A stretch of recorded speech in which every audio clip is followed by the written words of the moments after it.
Bom dia, boa tarde, boa noite, moçadinha. Vamos dar continuidade aí, então, na resolução das questões. Nós estávamos aí resolvendo a questão de número 8 e agora vamos para a questão de número 9. Nós já analisamos os textos, vimos o texto 1, o texto 2, o texto 3, o que eles têm em comum ou não. E agora a gente está relacionando aqui um ponto isolado do texto. Então, ele fala assim, ó, na frase, não andeis, pois, inquietos. Lá no texto número 1, né? O verbo está conjugado em qual tempo e modo verbal?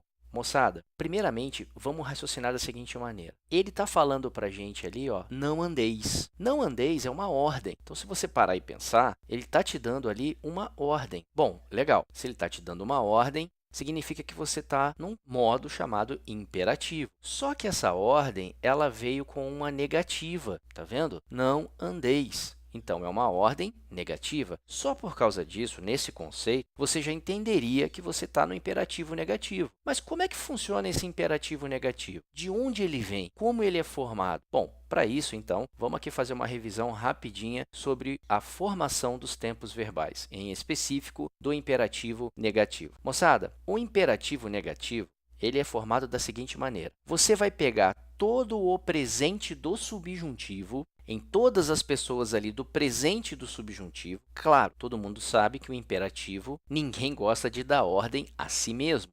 Então, a gente começa a conjugar o imperativo a partir da segunda pessoa do singular, a partir do tu, né? A gente gosta de dar ordem para a segunda pessoa, para a terceira pessoa ou para várias pessoas, que seriam a primeira do plural, segunda do plural e terceira do plural.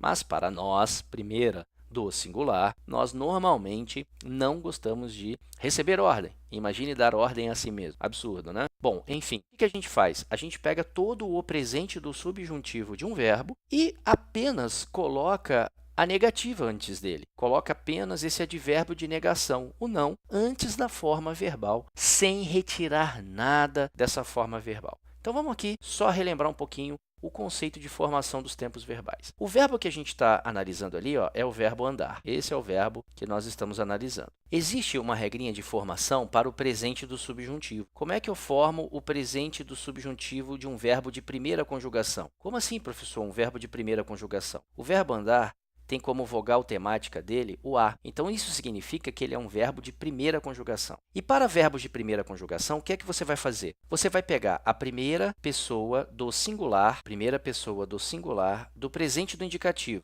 Eu ando, tá? Eu ando. Tá vendo que a terminação é esse ozinho aqui? Como ele é um verbo de primeira conjugação, a regra diz que você vai retirar esse o e vai acrescentar um e, por ele ser um verbo de primeira conjugação. Então, eu ando vai ficar que eu ande. E isso aqui a gente diz que é o tema para a formação do seu presente do subjuntivo. Então, o que você vai fazer? Todo mundo sabe que depois do eu vem o tu, ele, é ou não é? Depois o nós, o vós e o eles, ok? Então, eu tenho aqui as pessoas verbais.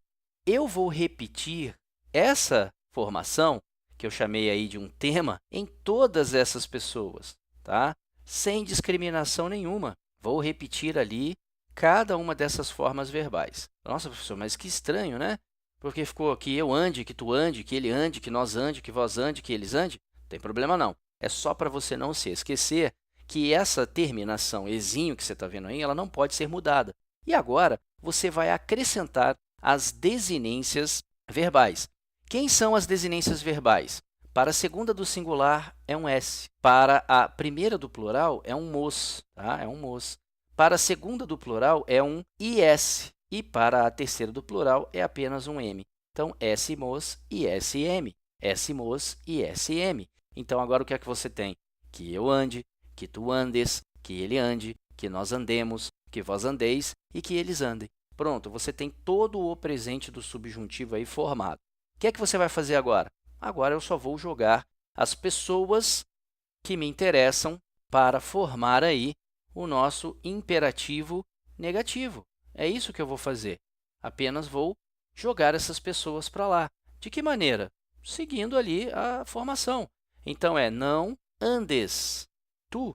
Não ande, você. Não andemos, nós. Não andeis, vós. E não andem, vocês. É assim que nós conjugamos o imperativo, né? Com as pessoas sendo colocadas após a formação verbal, ok? Uma ressalva, uma observação, que tem muito concurso que trabalha isso e tem muita gente que erra isso aí. O imperativo negativo, ele é exatamente as mesmas pessoas que você está vendo ali no presente do subjuntivo, sem retirar nada da forma verbal. Por que eu estou dizendo isso? Porque o imperativo afirmativo, ele tem uma formação, ou seja, a estrutura de formação dele é um pouco diferente. A estrutura de formação dele pede que para as segundas pessoas, que é o tu e o vós, você retire o S dessas formas. Mas essas formas que você vai retirar o S, ela vem de um outro tempo verbal.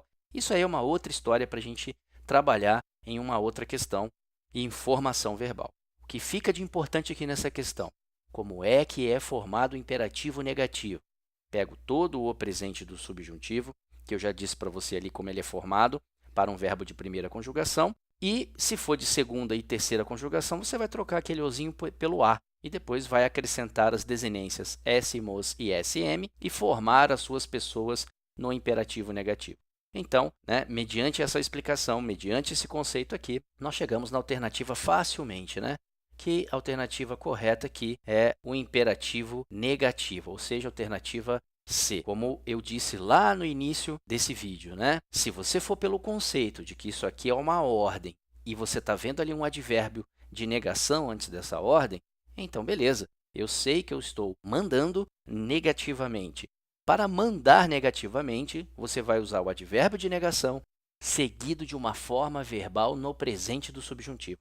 Preste atenção no que eu estou te dizendo. Quando eu tenho esse conjunto, advérbio de negação, mais a forma no presente do subjuntivo, indicando uma ordem, você não está mais no presente do subjuntivo, você está no imperativo negativo. E é por isso que nós podemos excluir a letra A logo de cara, porque não é presente do indicativo, podemos excluir a letra D logo de cara, porque não é pretérito, futuro do pretérito indicativo, mas talvez ficasse uma dúvida entre a B e a C, pelo fato do verbinho que você está vendo lá dar a impressão que está no presente do subjuntivo.